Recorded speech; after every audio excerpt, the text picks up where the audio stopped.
would love to now invite members of a panel who are going to be talking to us about not just doing well, but there's something which is like doing good while doing well. So how do you balance impact and success? So that's a very crucial, I mean, it's always a conundrum that you probably see yourself as doing great work, but is it successful? And how is something that this panel is going to share their thoughts on. So in the interest of time, while the seats are being set, I'm going to be inviting the panelists one after the other. May I invite Natasha Jethnandani, co-founder and CTO of Kaleidofin, which focuses on inclusive financial solutions for the unbanked. With degrees in computer science and economics from Stanford, Natasha gained valuable experience at Fortune 100 companies like Microsoft and Google, heading engineering later at Bank Bazaar in India. She honed her skills in financial services technology. Natasha now leads product management, technology, and data science teams at Kaleidofin. Please join me in welcoming Natasha. Now the next gentleman who I'm going to invite on stage is somebody who a lot of people see as rarest of rare humans. And why? Because he is a 20x author. If people like me are even struggling to get the time and discipline to write one, here is Rajesh Setty, and I invite you to please come onto the stage. He published his first book when he was 13. Rajesh, look at the complex many of us can get from this. Serial entrepreneur who has started 12 companies. He's a mentor to over a dozen startups, a stand-up bionic comedian, and he's currently co-founder of Oddvisor, spelled A-U-D-V-I-S-O-R. The most interesting thing is Rajesh is, at least in perception that he says, is none of the above. It's a way that he can take the pain and turns it into joy in everyone's life that he touches. Welcome Rajesh onto the panel. Ladies and gentlemen, I'd now like to invite someone who juggles 3 passions in one career. His passions are writing, rock climbing, and spiritual evolution. Kiran Khalap, invite you onto the stage. After an organic chemistry degree, Kiran started his working life as a school teacher and housemaster in an experimental residential Jiddu Krishnamurti school in Varanasi. I think Nitya Shanti had mentioned Jiddu in his talk. Kiran, welcome. In 1999, he co-founded Chlorophyll, a brand consultancy that has differentiated over 400 brands and created over 50 brands from scratch. It has 4 IPs and own innovation lab. Interestingly, Kiran was a very first speaker at TED University at TED's first Indian meet in 2009 and at TEDx Bandra in 2017. He won the Indo-UK Short Story Writing Award in 1995. He has published 3 books of fiction. Kiran has a species, and this is unmatchable. I dare, if anybody else in the audience can match this accomplishment of Kiran, he has a species of spider named after him. So we are going to be caught in this web of conversations. And now to moderate and steer this, I call upon Conlon Cornelius, who's a successful tech entrepreneur with a diverse portfolio of businesses across different cultural settings. His current business, Merit Data and Technology Limited, is a market leader in big data collection and AI-led data transformation. Con is actively involved on the board of Merit Group in the UK, and he serves as a non-executive director in 4 other businesses, has a degree in economics and politics from University College Dublin. And therefore you can imagine the comprehensive understanding of both business dynamics as well as stakeholder engagement. It's over to all of you. Con? Thank you very much. Thank you, guys. We're going to jump straight in. Kiran, you mentioned the other day that there was a philosophy that the business of business is business, and that we have a duty to shareholders, we have a duty to customers and employees, of course, but do we have a duty to help hospitals or schools or the environment? And people might argue that that's a distraction for management, that actually is taking them away from their core purpose. Give us your reflections on that philosophical idea around purpose for businesses and business people. Thanks, Varun. So I think this division of doing good and being successful, this division might be hyped up. It could be something that Milton Friedman's, the quote that you're saying is Milton Friedman's quote, that the business of business is business. But if you look at the history of companies, as a writer, I'm heavily into etymology. So if you look at the meaning of the word company, it is cum panis, baking bread together. So companies were imagined as a community. There is actually a club in Europe called Henokian, which is a club you can join if your company is 200 years old. And if you look at all the companies around the world that are more than 200 years old, 56% of them are from Japan. And then you want to ask the next question, why are 56% from Japan? Why do they survive so long? Because they're all entrenched in social good. They are not chasing profits, they're chasing social good. That's one part of the hypothesis. The second part of the hypothesis I have is that today stakeholders are going to force companies to do good.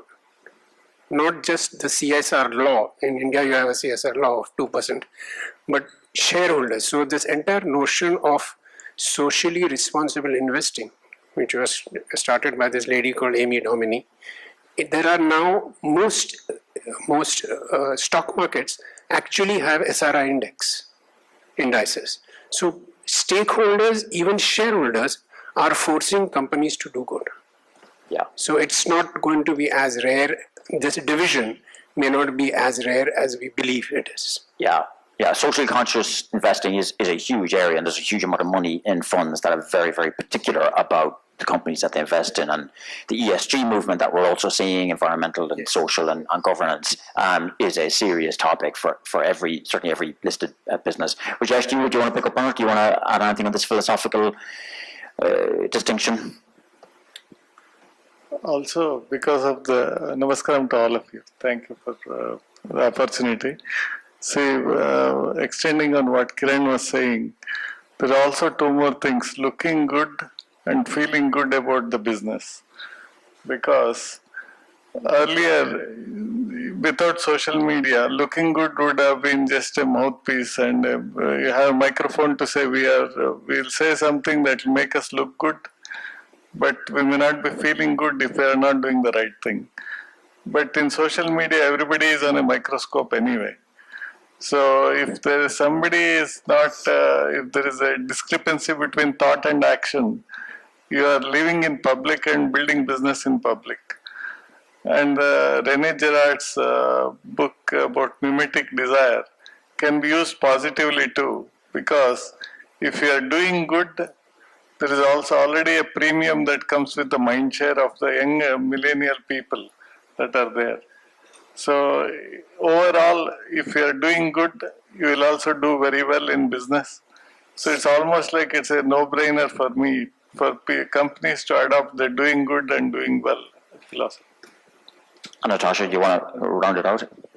Sure. I think what I find, I totally agree with both Kiran and Rajesh. And I think one more dimension maybe to think of is how true scale for businesses can only come by bringing more people into the fold. And I think, impact and scale brings with it also profitability.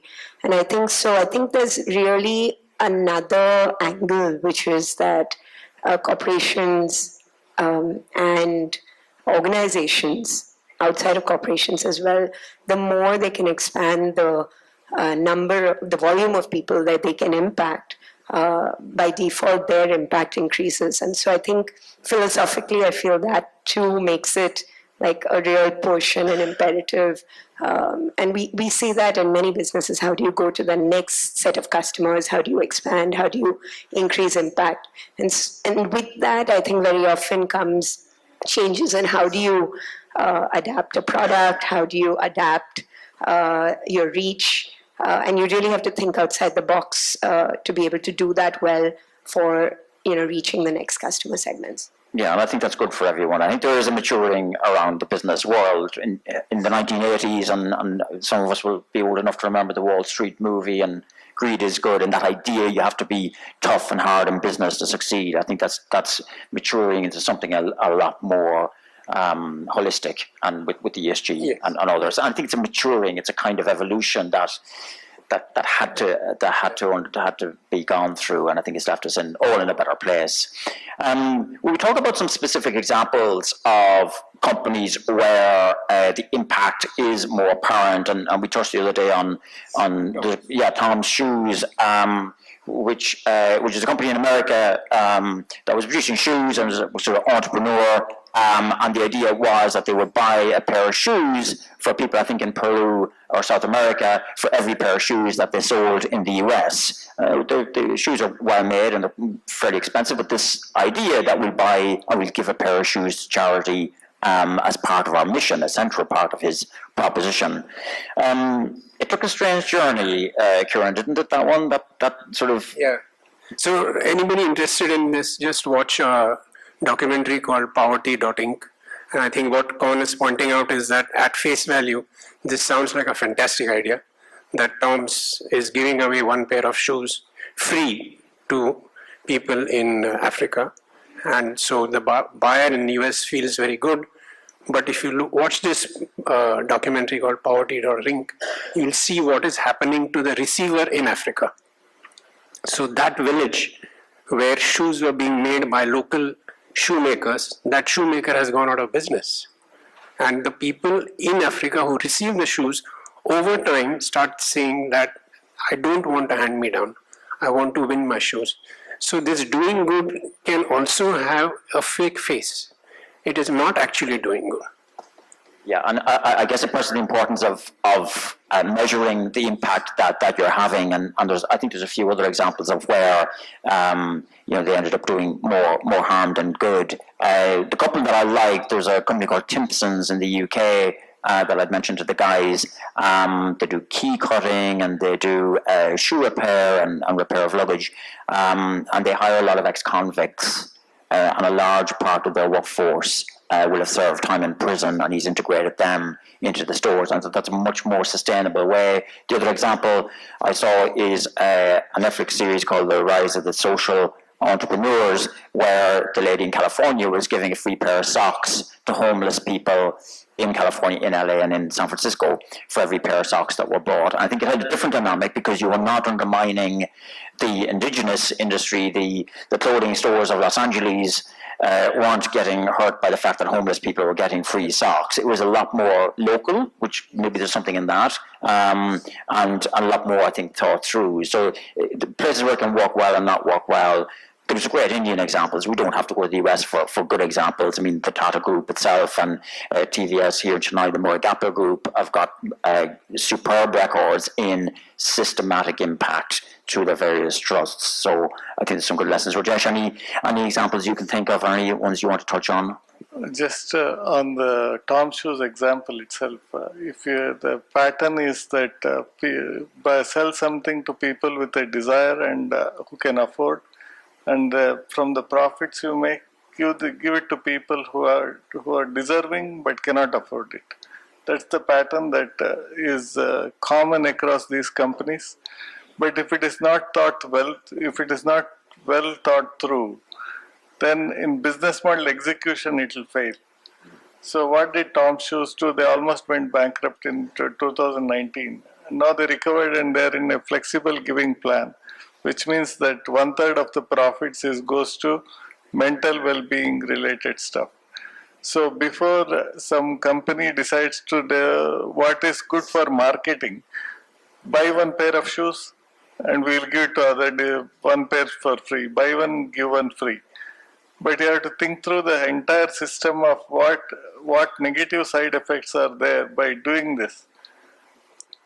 That's one of the things I wanted to add. Natasha, I guess your own business is very emerged, and the impact and the measured impact is is deeply ingrained in your current business in Kaleidofin. Can you talk us a bit through your business, why you're in this business, and what you're seeing from the work you do? Sure, happy to.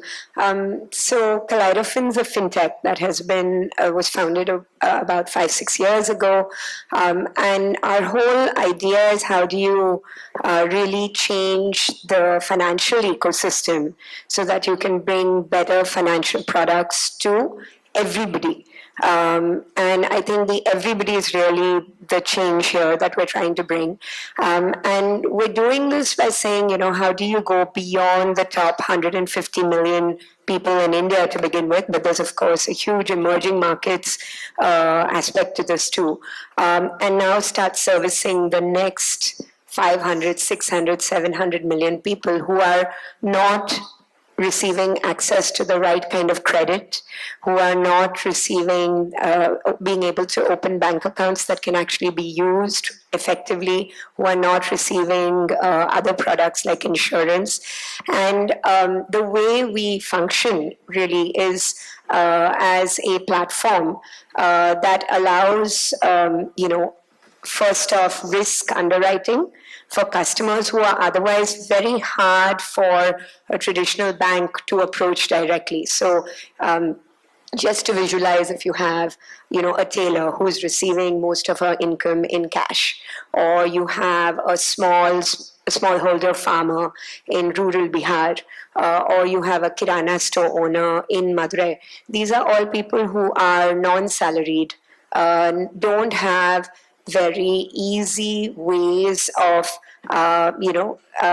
evaluating risk for them because their income streams are extremely seasonal, extremely variable. And what traditionally happens in the financial ecosystem is that they very often do not get access to the type of formal credit that we have access to, and therefore are very restricted in terms of how they can grow their businesses, how can they expand, how can they really achieve livelihood growth, and therefore poverty alleviation, which is what really everyone desires.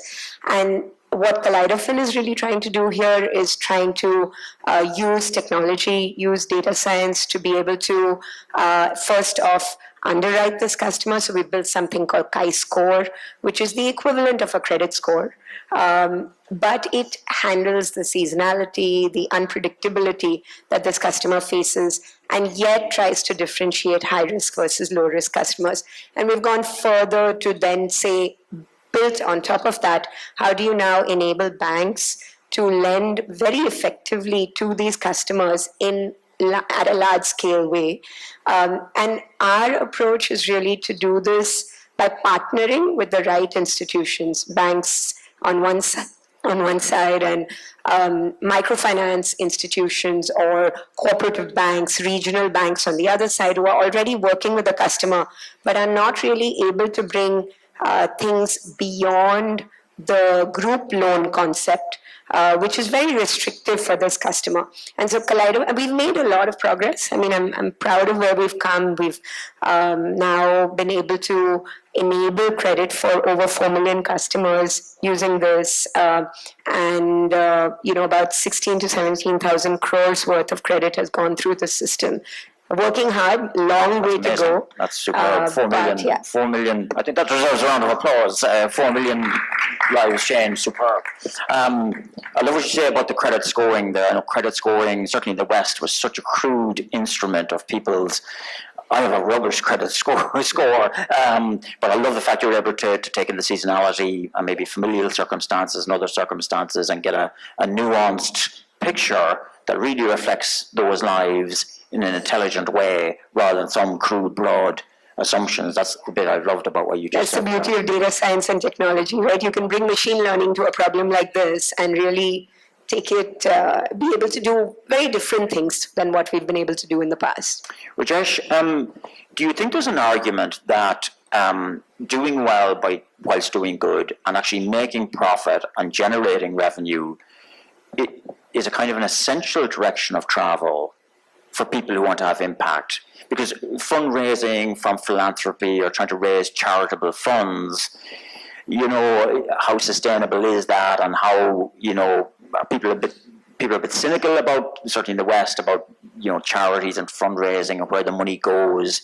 and then actually being commercially astute in what you're doing. Is there an argument to say that we should be seeing more of that, and it's healthy and it's good, or do you have any thoughts on that, or how far this could go?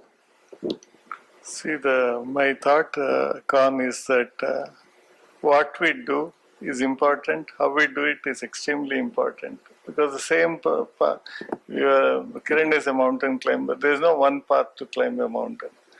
There is different paths, and both of them, whatever lights them up. And as long as the heart is right, because people say, there should not be discrepancy between thought and action, or what we say and what we do. But there should be no discrepancy between intention and thought, and intention and the words that we speak. See, for example, following up with what Natasha was saying, how do we ensure that a loan that is given is repaid back? I want to use an example of Opportunity International, where the repayment rates are 99.5%, which is unheard of. Why it happens that way is it's micro loans that they give to 20 people together, and everybody is signing off collectively that everybody else in the group will pay back.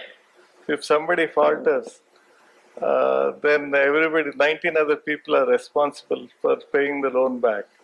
So I call it a deal, deliberately engineered accountability loop.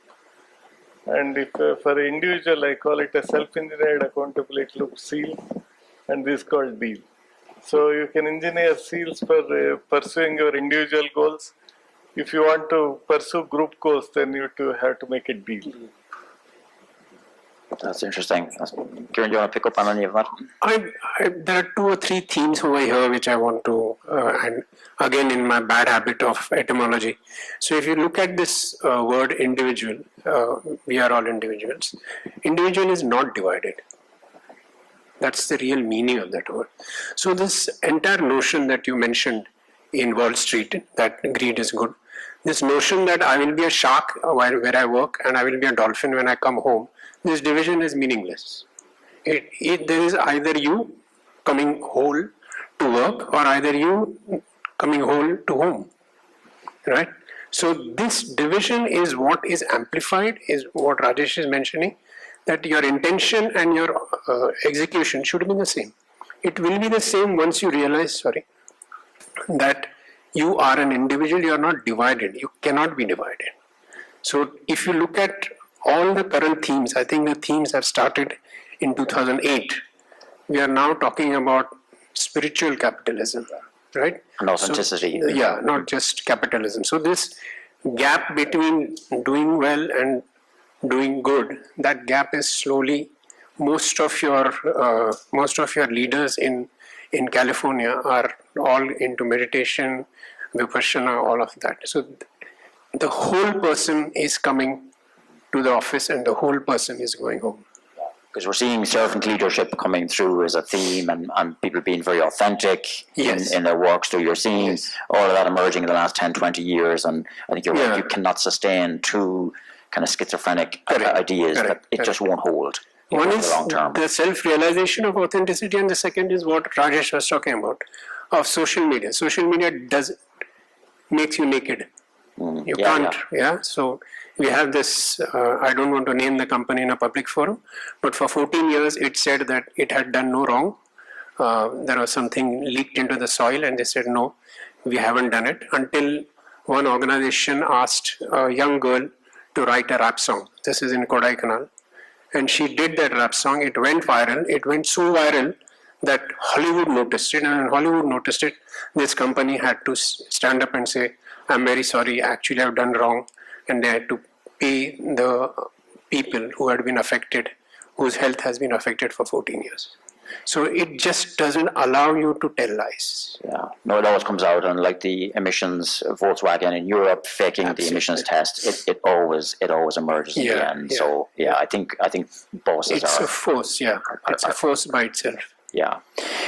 Let's go back to this idea, and for people in the audience or people listening locally, and there's two audiences I want to address here. One is people in existing businesses, maybe well established, and also I want to focus on businesses where it's rough and tumble. They're in a tough marketplace, it's competitive, it's price sensitive, they're operating on low margins. They might listen to this and think, well, it's all very well, but I'm in a tough industry, I've got to keep my costs down. Do I really have the time and space, the mental management bandwidth to get into a huge sort of social impact agenda? Is that a luxury I can afford, or is it all very well sitting on a stage preaching about it, but in the rough and tumble of a 4% margin business, is it realistic? Anybody want to take that on? Natasha, you look like you're primed and ready to go. No, sure I can, but I'm sure everyone will have a lot to add. I think before I jump right to the question, I was thinking about this just given our conversation before the panel discussion, and I was feeling like, I think structurally, right, I feel just putting a framework around it, feels like at the individual level, it's important for people to start sort of believing that they can pursue like a personal passion. So if they feel passionate about doing good, for the environment or for diversity or for financial inclusion or whatever, right? I think there should be a belief you can pursue that.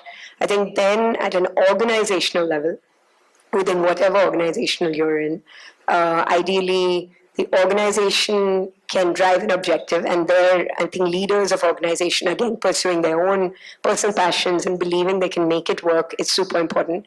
And I do think there's a third level where I think at a structural, call it societal, call it governmental, call it infrastructure, public goods level, there needs to be support. And I think the more you have all three, the more it works. And so coming to an example to the question you posed, I was trying to see local examples, and I was talking to folks I know well in the automotive space, and green energy came up.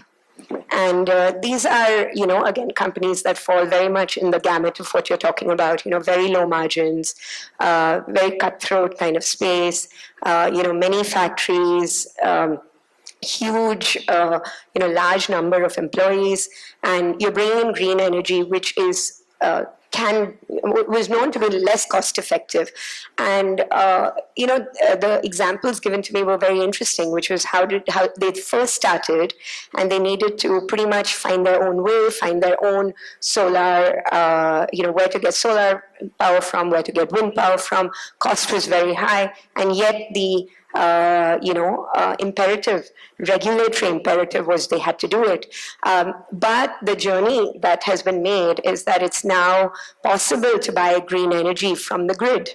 And that's the sort of, public good change that has made it possible for this company to go from what used to be a very small percentage to 40% today of their energy consumption comes from green energy. And they are confident that they're going up to 60% in the next 2 years. And I think it took each level. It took the personal passion of wanting to make a difference from the leadership. It took the organization to commit to it, but it also took that commitment to making it part of the grid, making it available to groups of companies, not requiring somebody to go set up a power plant by themselves, which is where this started 15 years ago. There were companies actually setting up power plants. And so I think it's useful to see how locally the best examples are when you have all three. The passion from the leadership in particular, I guess, to push through with the initiative. Rajesh, you were going to chip in. See, if we go back to Peter Drucker's famous statement, there are only two important departments in any company, innovation and marketing. Those are the only two things that matter. And there's a cost for marketing. And what is the fastest way to acquire a business is basically a referral-based marketing. Some customers happy about what they got, referring another customer. So if you want, even in a low margin business, there is a cost to market that business. And if the story is right, and if you make the person who is getting service from that company, makes them feel good that by doing business with the company, I am also doing good as a customer because I am supporting a company that is doing well. They will tell 10 other people, and then it will all work out in the end. Very good for everyone. Yeah. No, I think that's fair. I think, in my opinion, I think it just needs a bit of creativity, I think, for a business that's at low margins and in rough and tumble. I think it needs a lot of innovation and creativity. The diversity of the workforce, for instance, often doesn't cost anything extra and can actually be cheaper as well if they think more creatively about who they're employing, and to have more female employees or to have more Hindi speakers or to have different, that can be a fairly low cost solution to doing something genuine. And even in the environment that they work in, I know I mentioned about visiting the TVS plant in Hosur, and that's again, it's a tough competitive, motorbikes in India is a competitive industry, but they've allocated this sort of 55 acres. I think at that plant they have 135 different species of birds that they have been able to nurture in a complete rewilding scenario with 2 lakes and 110 different trees. And it's a really good example of, yes, there would have been some capital cost to that, of course, but still it's a way of really having quite an impact. But again, I think if you think about diversity and you think about green energy and other ways that even in the rough and tumble industries, you can find ways to be impactful and do well while you're doing good. The other angle I can think of is, okay, you're in a rough and tumble industry, but if you are that individual who wants to do good, what about doing good individually? Right? So we handle close to 25 assignments per month, so I'm fairly caught up in that. But I gave 3 years of my life for Aadhaar pro bono because it is critical. It is an infrastructure that has changed 1.2 billion lives. I'm on the board of 4 NGOs, helping them build their brands. So long as whether you do it through business or whether you do it over the weekend, whether you do it at night, if your intention is to bring yourself to do this good, you will find ways.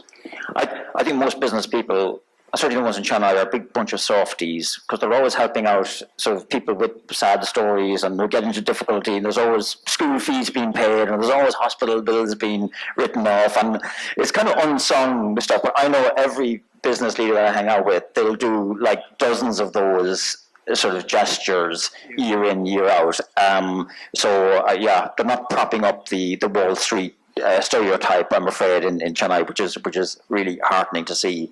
But yeah, I think that's interesting. Did you want to add anything to that, Natasha? Yeah, I was going to open up for questions. We've got 15 minutes, but I mean, just maybe a few other interesting examples. Amul is an amazing example of how they took a milk industry that really was, milk was very inaccessible to most Indians pre-independence, and they turned it into, they really seeded that ability to do cooperatives that sourced milk and then gave dairy farmers the right cost for what they had provided for the product, and they set up the mechanics, to effectively source it, effectively process it, ensure that the supply chains were correct. Amazing example of doing good while doing incredibly well, and fantastic example of marketing as well. To Rajesh's point, it couldn't have achieved the kind of growth without that utterly butterly delicious and the Amul Girl brand. And so many more, Khan Academy, for example, is an interesting one because it has taken technology and really shown how you can take technology to bring really strong, excellent education to the doorstep of anybody who has a who has internet connectivity. And in education itself, I think very interesting other examples. I was reading up on a company called Bridge International, which has, tried to bring super low cost but very strong education. A little bit different from Khan Academy. Instead of delivered online, how do you achieve low cost? By standardizing curriculums. Right. And now, because you've standardized curriculums, you deliver the curriculum via a digital device to teachers anywhere. And it's very big in East Africa and also in parts of South Asia. And if you can crash that cost of education and you can support teachers from a distance, then now you can bring low-cost education to the masses. So I just think there are, microfinance itself, we've talked about microloans, but that is such an amazing example also of being able to build such a large industry. I mean, today I think microfinance is a $30 billion industry. And in India alone, I think it has 66 to 70 million people that it supports. And it's not just in India, right? It's huge in other countries across Africa, Indonesia, China. So it's a great example of how Dr. Muhammad Yunus back in the 70s set up a commercially viable way to do the group loans that has become such a source of, starting credit for so many people.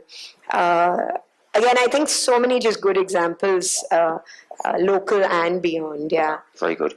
Happy to open it up for questions. Anybody got a question on either the conflict of doing well while doing good? Happy to take any questions. I've got one or two other topics I can cover with the team. Can I request the lights to be on, the audience? Yes, a little less light on us and more on the audience. Put them on the spot.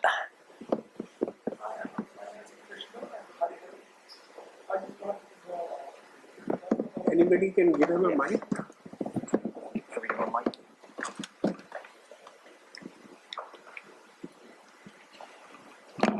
Nice mic. I can share our name.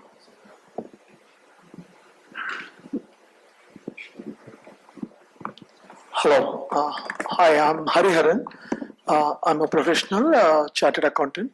So I just wanted to understand. So when you say social responsibility, do we really need it thrust upon us by the government? Because companies which really want to do good have done it from the past. Take the Tatas or the Murugapas, as you said.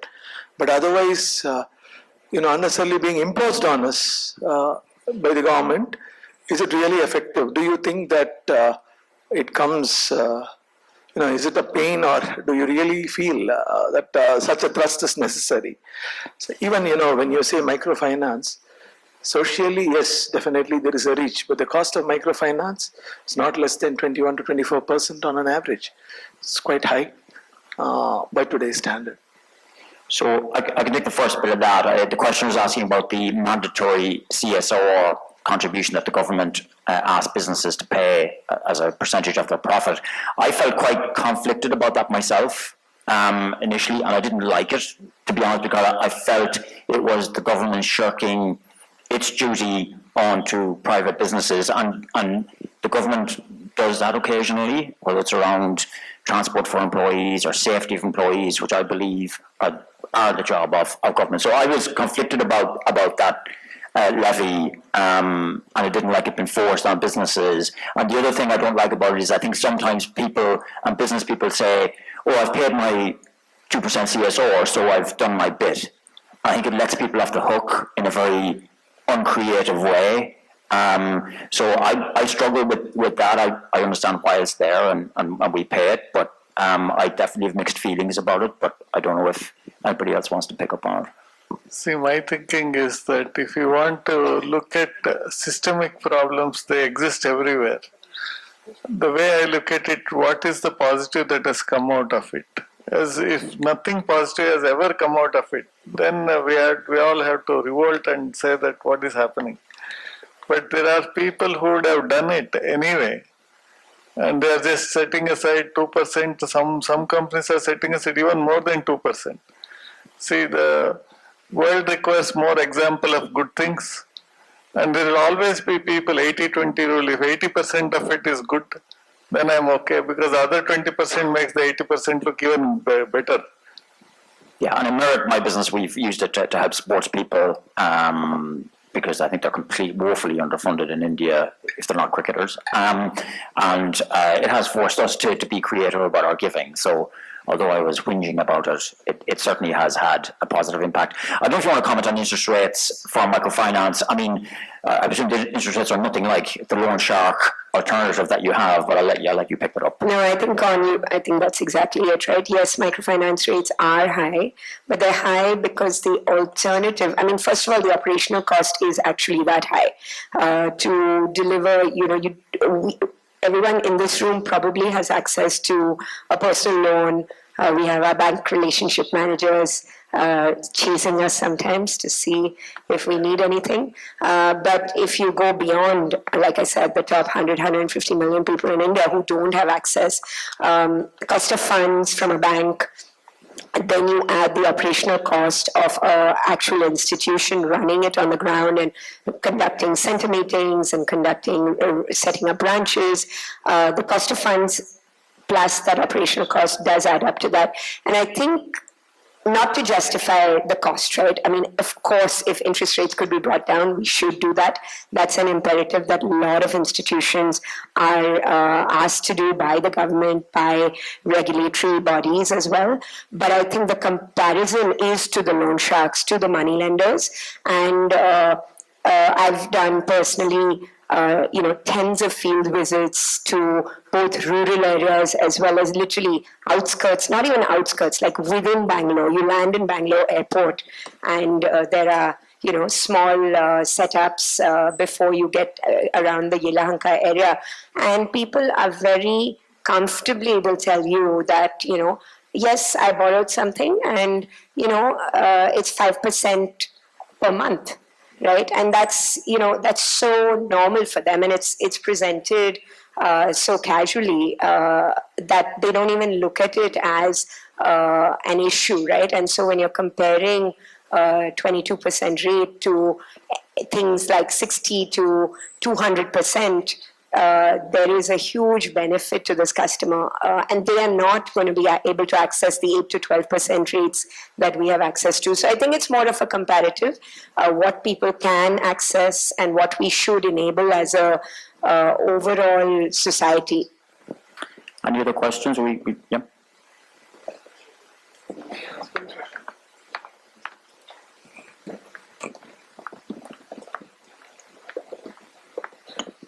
Thank you. Really interesting. Lots we've learned from that talk.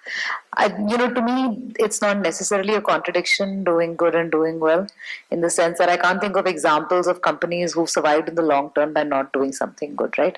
And it doesn't matter. It doesn't have to be a social sector brand. You can be in technology. I mean, arguably, Google has done more for liberating our mindsets than any other brand has, right? So I guess from your perspective, can you think of which, and again, nothing works in isolation, right? It all has to come together. Which ecosystem, either by way of an industry or a country, do you think, or a community, has collectively managed to do disproportionate good in relation to what they've gotten out of it? In proportion to? In proportion to what they've gotten out of it. Because having a positive impact while you're getting on the Forbes 100 richest list, to me, is not exactly the same thing. So without getting a disproportionate benefit to yourself, where do you see organizations, communities, ecosystems that are still doing a lot of good? Any particular industries where we think? Not industries, but I have had the privilege of working with all the companies and brands that were formed in India just after independence. So if you look at a place called Atul, where the Lalbais have their factory, it was the first factory in India inaugurated by Pandit Jawaharlal Nehru.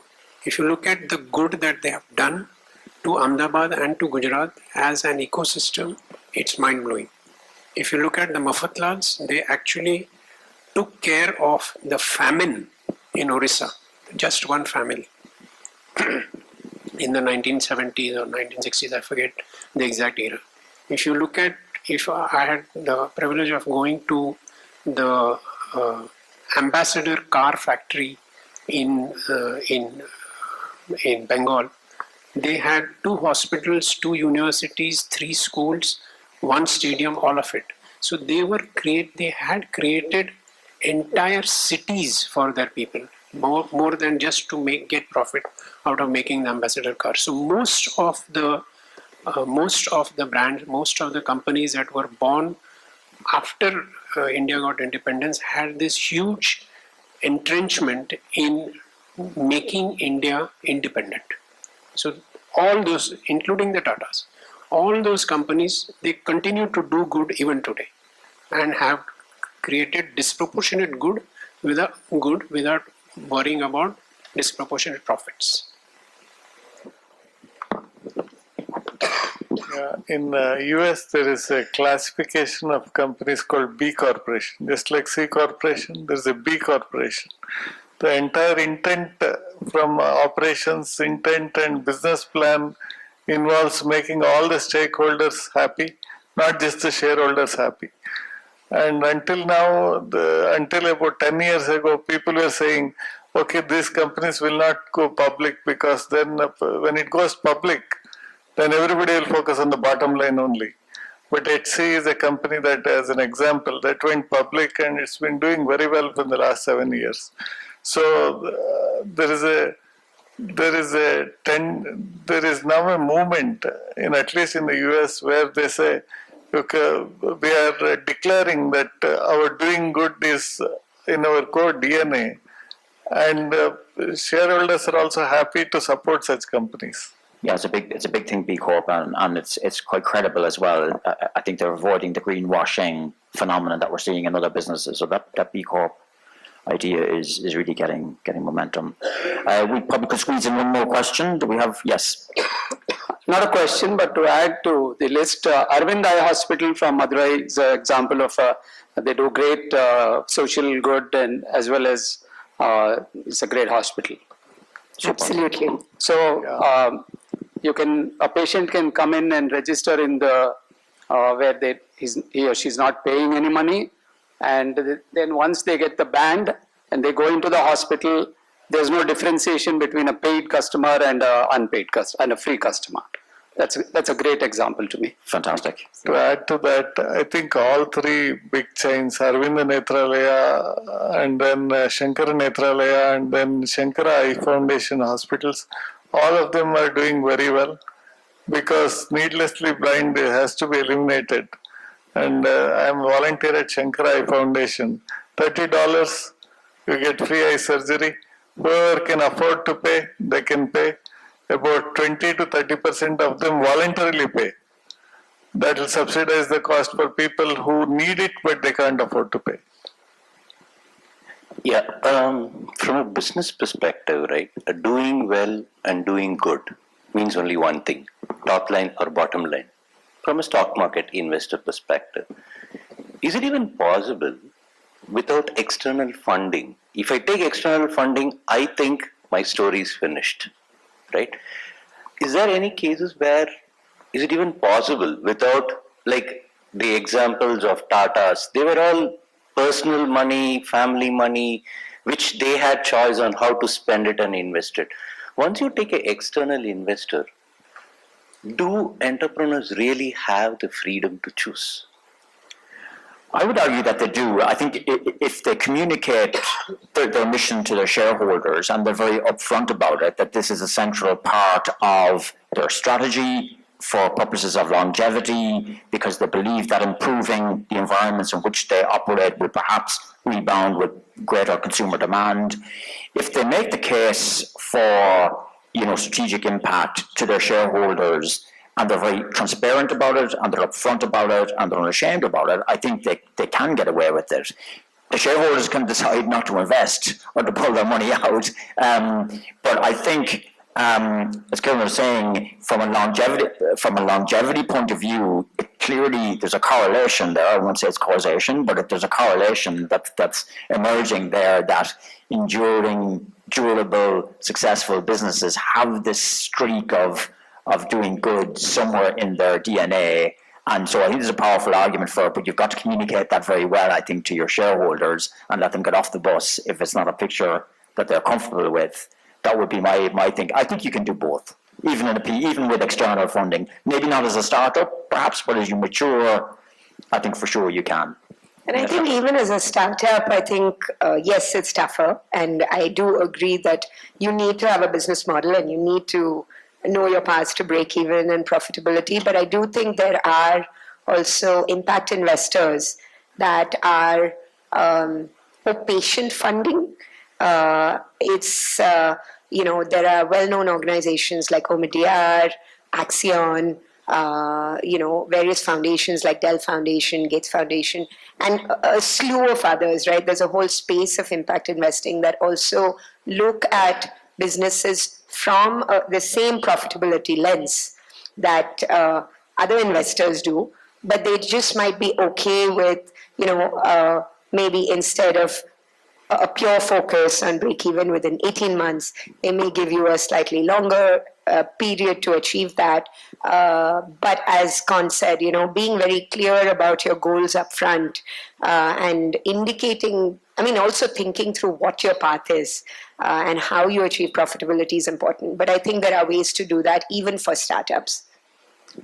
Just to summarize and kind of rephrase and understood, I think it's what you're essentially saying is the founders or the persons who are starting the business should have the conviction to do it and have the patience to sustain till they get the right kind of interest rather than jumping in headlong. Yeah. I think they have to juggle all. I think they have to get to profit to be dutiful to their shareholders, but they can carry that alongside their conviction. But yeah, Rajesh, did you want to? I want to add one last thing, which is basically any venture fund, there is a timeline for a fund, usually 10 years. So the LPs are looking for returns in the 10-year period. So if the entrepreneur is having this thought that is socially good and all those things, then he cannot raise money from a fund in the last few years and expect the kind of support that he will get from an impact investor that Natasha was saying. So it's a choice to create a structure and environment so that they can thrive in the way that supports their cause, rather than signing up for something and saying, hey, these people are forcing me not to do it, but they have to operate within their constraints and structures that they have. So once a choice is made, they have to live with it. Kiran, last word. Last quote, which I learned from this lady Anu Ahuja of Thermax. And she said that profit and growth are to business what breathing is to living. It's indispensable. But just as the purpose of living is not breathing, the purpose of business is not profit and growth. Thank you, folks. Our time is up. I hope you enjoyed the discussion, and thank you for being so attentive.